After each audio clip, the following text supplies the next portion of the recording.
السلام عليكم ورحمة الله وبركاته. اليوم نعمل وصفة جديدة بالقناة، هي خبزة السور.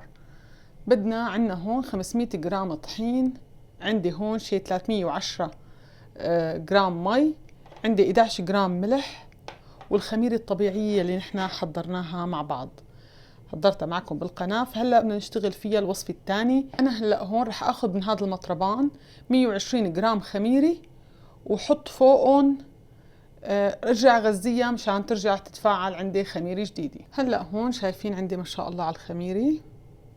هلا بدي اضيف فوقها المي، احرك الخميرة مزبوط.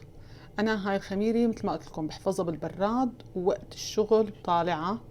انا من وقت اللي صليت الفجر طالعتها، وهلا انا عم بشتغل فيها يعني الى كذا ساعة برا البراد، مشان هيك تكون خلص رجعت تفاعلت. شايفين شلون عم تفوش؟ لانه هي خميرة يعني صايرة مثل هوائية. هلا انا هون عندي 500 جرام طحين، بنزلهم فوق المي. بسم الله. 500 جرام طحين، 310 جرام مي، و11 جرام ملح. نعجنهم، ما بدهم عجين مغلب بهالطريقة. هذا طحين بروتين عالي، فكل شيء بفرجيكم خبز مرات وبفرجيكم كيف عم يعملوا، وتفكروا انتم بالطحين العادي. لا، هذا لازم يكون الطحين 12، يعني اقل شيء يكون بروتينه 12، هذا اقل شيء. تمام؟ فهاي معلومة حطوها ببالكم، هذا الخبز ما بينعمل بالطحين العادي، ما بيعطي هاي النتيجة اللي انتم بدكم اياها بالطحين العادي. لذلك بدكم طحين يكون بروتينه اعلى من الطبيعي، يعني اعلى من 12. هيك خلصناها عجين. شايفين ما بدها كتير مجهود، بس بالمعلقة الخشبية او اي شيء موجود عندكم تقلبوها تقليب، هيك تقليب. وهلا بنغطيها نص ساعة وبنرجع لكم. هلا هيك بعد نص ساعة برطب ايدي، تقريبا تشبه العجينة اللي اشتغلنا فيها اول مرة، بس هاي طريقة اخرى يعني بتطلع شيء تاني. هلا نعمل هيك، نقلبها، نرجع نقلبها من هذا الجنب هيك كمان بهذا الشكل. هلا بنرجع بنغطيها، بنرجع لكم كمان بعد نص ساعة تاني. هلا بعد نص ساعة تاني رح ارجع رطب ايدي كمان، ارجع حرك العجينة. شايفين كيف بلش الجلوتين عنا يظهر بالعجينة. هلا بدي انزلها للعجينة على الرف، بس خلصتها هيك تقليب، بصير اشتغلها وهي على الرف بخ هيك، بعدين انزلها هون. هلا رح اغطيها هيك واتركها نص ساعة تاني. هلا هيك هاي تقليبي، شوفوا شلون صارت عنا العجينة. حرطب ايدي وارجع اقلبها كمان. شايفين بهذا الشكل، يعني ما بتاخذ منكم مجهود بالعجين ولا بدها شيء ابدا ابدا. شايفين شلون صارت تظهر الفقاعات؟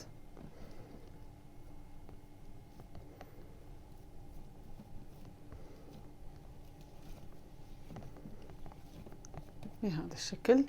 هلا بنرجع بنغطيها ونشوفكم كمان بعد نص ساعة تاني. ورجعنا مرة تانية لنقلب عجينتنا هاي المرة الأخيرة، وبعدها بدنا نتركها تتخمر. بنرطب ايدينا،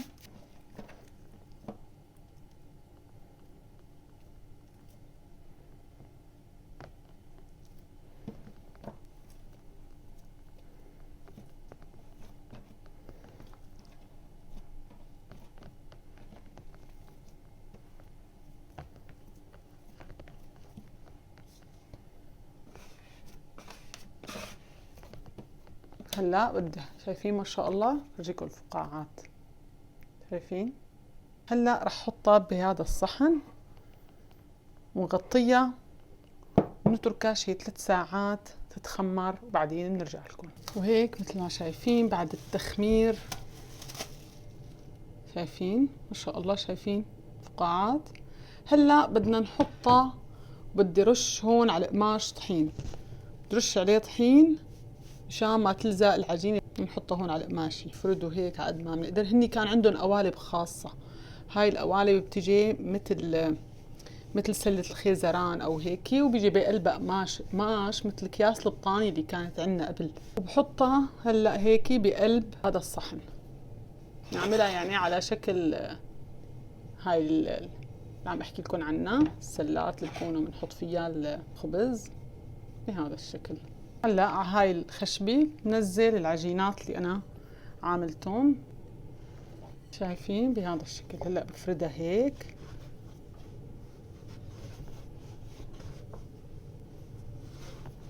في ما شاء الله شايفين فقاعات شلون.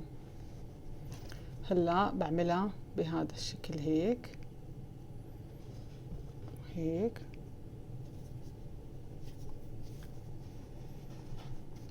ما بنضغط عليها، حاول هيك.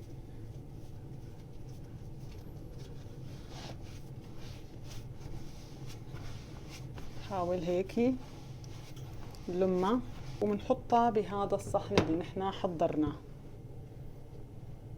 وبنصير نلملم هاي بهذا الشكل بهذا الشكل.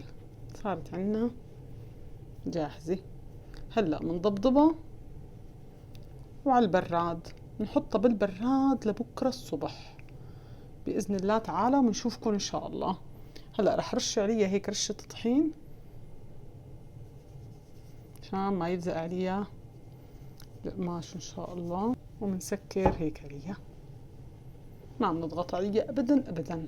وهلا هيك رجعنا لكم، شايفين كيف أنا ضابة الخبزة. هلا أنا علقت الفرن على درجة حرارة 240 من فوق ومن تحت، وحطيت قالب فيه مي مغلية.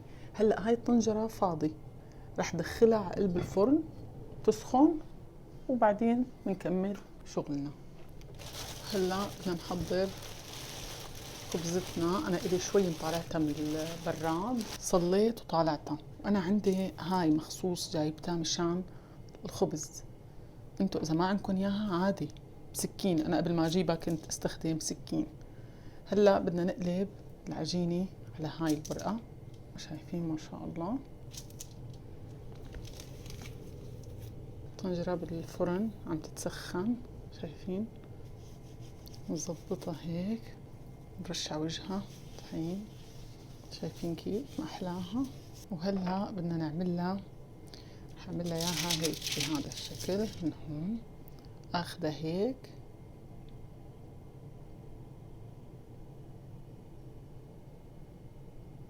بهذا الشكل، شايفين. بعدين اذا حبينا هون بعمل هيك، بعدين هيك. وهلا رح طالع الطنجرة من الفرن، بس بدكم تنتبهوا لانه كل شيء فيها ساخن، الغطا والدنيا كلها ساخنة. هلا بدنا ننزل الخبزة بقلب الطنجرة الساخنة بهذا الشكل. رح قصقص هدول بس عشان ما يحترقوا بهذا الشكل. رح فرجيكم اياها وقرب شوي على الكاميرا، شايفين بهذا الشكل. هلا رح دخلها على قلب الفرن على درجة حرارة 240 من فوق ومن تحت. بس قبل ما نغطيها عندي انا هون مي مغلية، رح نزل ورا الورق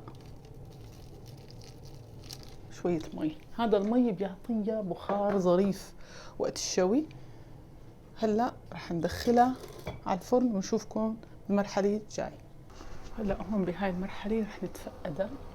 بسم الله الرحمن الرحيم. صار لها 20 دقيقة بالضبط، شايفين ما شاء الله. هلا بهدي الفرن تقريبا على 200 وبتركها، شايفين ما شاء الله. شهي القلب إلى 20 دقيقة بالضبط. وهلا هون بعطيها هيك بخة مي على وجهها، وهيك طالعتها من الفرن بعد تقريبا 55 دقيقة. طبعا كل واحد حسب فرنه كيف التهداية تبعيته، فبتطلع معكم النتيجة إن شاء الله مثل ما بتعجبكم. هلا رح نطالعها من قلب الطنجرة وننتظر عليها حتى تبرد، ما بنقدر نقطعها حتى تبرد. شوفوا ما شاء الله. وهاي نتيجة خبزتنا لليوم. مثل ما شايفين خبزة السوردو صارت عنا جاهزة. هاي كنا نعملها بالكافيه، وكان يعملوها بس نهار أربعاء سبحان الله. فأنا كتير كنت حبها وانتظر مشان جيب منها، لأنه الأولاد كتير يحبوها. وقت تعلمت أعملها كتير انبسطت وراح اقول لكم على ملاحظه انه ما ضروري يكون عندكم هاي الطنجره اللي انا حطيت بقلبها. فينكم تحطوها على صينيه مسطحه ما يكون لها حواف، تحطوا بقلبها ورق زبده وتحطوه عليها، بيمشي الحالة. هي طبعا بهاي افضل، لكن كمان هديك بتعطي نتيجه مرضيه. انا قبل ما يكون عندي هاي الطنجره كنت اعملها بهاي الطريقه، اني احط ورقه زبده بصينيه ما إلها حواف عالي وحطها بقلبها، ونفس الطريقه احط مي مغليه بقلب الفرن وبخبخها مرتين ثلاثه، وبتطلع معي بهاي النتيجه. شايفين ما شاء الله؟ هيك هاي النتيجه، هيك لازم تكون. هلا رح اقص قدامكم. بسم الله الرحمن الرحيم. يا سلام، هي المفروض تبرد تماما، بس مشكلة أنا الأولاد بعد يصبروا. شوفوا لساتها ساخنة وما شاء الله بهاي النتيجة الحلوة. شوفوا ما شاء الله، شايفين؟ هاي بالخميرة الطبيعية اللي أنا عملتها قدامكم، وجربوا طريقتي مثل ما شايفين ما شاء الله. شايفين خميرة طبيعية أنا عملتها بالبيت، والخبزة مثل ما شايفين قدامكم. شوفوا ما شاء الله، شيء بشهي القلب.